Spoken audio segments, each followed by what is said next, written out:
everybody, and welcome to EC Time. I'm Dean. I'm Chris. Thanks so much for joining us this week.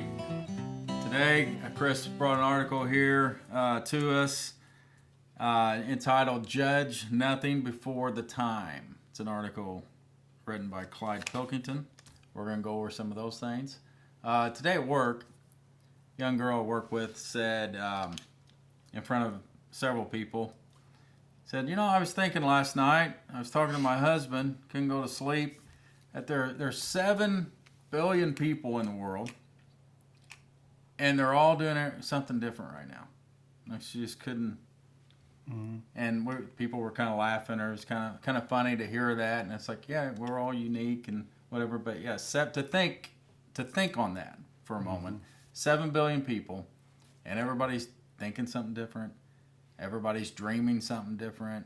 Everybody's got some kind of different path that they're on. Yeah. And so she said that and was thinking about it, and it was just, it's mind-blowing to think of that. But then she said, and to think that everything's planned out. Yeah. Everything's planned out for everybody. Mm-hmm. For 7 billion lives. So I didn't say anything till then. I'm like, wow. I said, that's a big belief.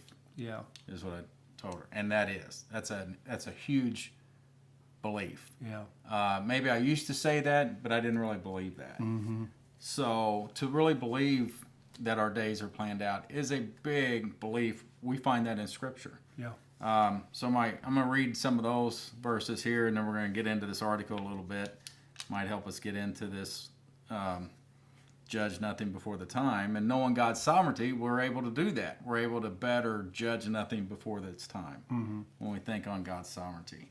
A couple of verses, and there's so many that we could find, but we're just going to pull up a couple here. I like this one. It's Proverbs 16:33. The lot is cast into the lap, but its every decision is from the Lord.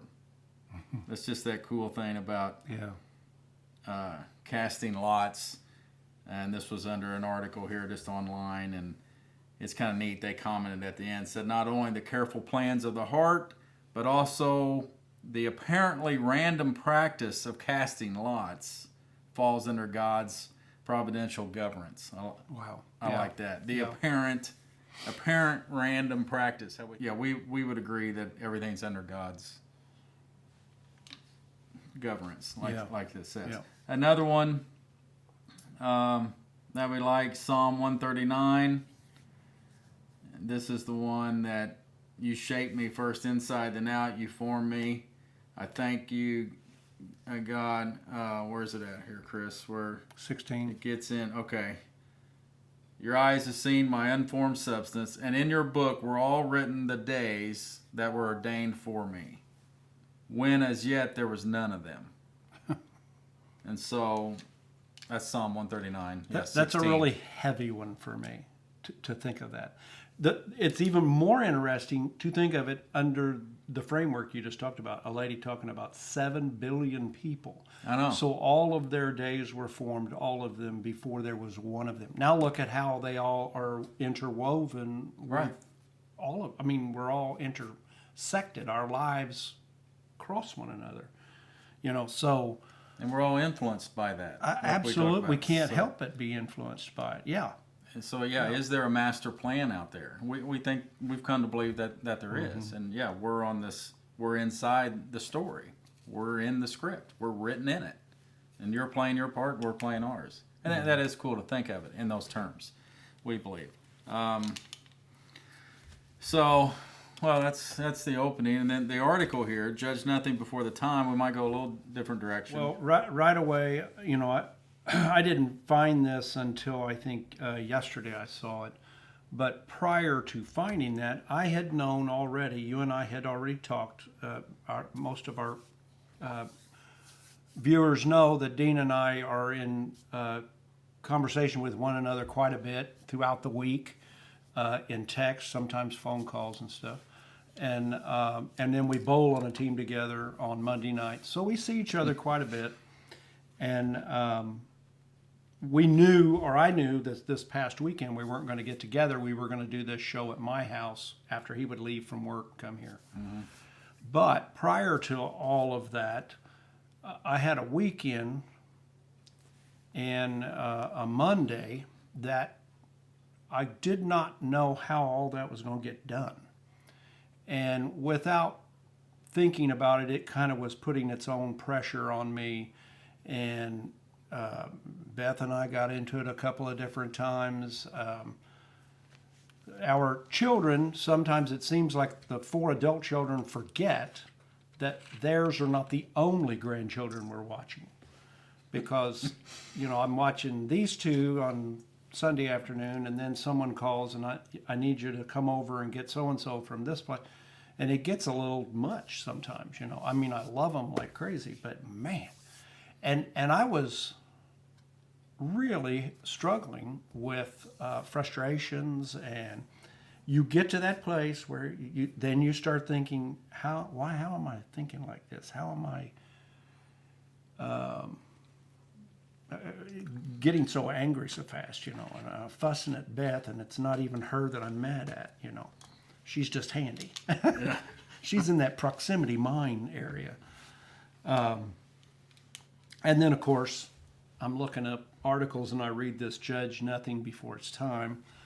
So I want to go right to 1 Corinthians 1, chapter 4, verses 3 through 5. So this is our Apostle Paul. But with me, it is a very small thing that I should be judged of you or of man's judgment. Yea, I judge not my own self, for I know nothing by myself. Yet am I not hereby justified. But he that judgeth me is the Lord. Therefore judge nothing before the time until the Lord come, who both will bring to light the hidden things of darkness and will make manifest the counsels of the heart. And then shall every man have praise of God. This is really good advice when you can rest in it, when you can live in it. I was coming to that after all of this, and then somehow I turned even that into guilt about why did I respond that way? Why did I think that way? And it becomes that, and he says, don't judge yourself. Paul says, I don't even judge myself. The Lord will do that for me. I don't do that. Everybody is being worked on. Everything is a work in progress. And, another one I found that I really appreciated was about just the worries of the day. Don't borrow worries from tomorrow. Today is enough. And his grace is sufficient enough for that day. If you bring on tomorrow's worries, you will use up the grace and the ability to face it for the day you're in.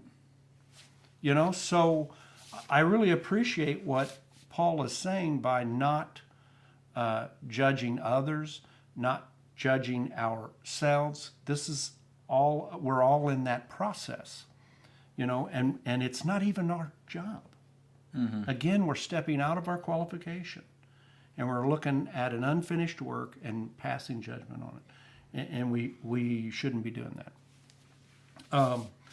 I wanted to also, there's a number of verses here. Do not be tempted to play judge. For the Father judgeth no man, but hath committed all judgment unto the Son. John 5:22. Because he hath appointed a day in which he will judge the world in righteousness by that man whom he hath ordained. Acts 17:31. We're talking about Christ here. It is he which was ordained of God to be the judge of the quick and dead. Acts 10:42. For we must all appear before the judgment seat of Christ. 2 Corinthians 5:10. The Lord Jesus Christ, who shall judge the quick and the dead at his appearing in his kingdom. 2 Timothy 4:1. And in the day when God shall judge the secrets of men by Jesus Christ according to my gospel.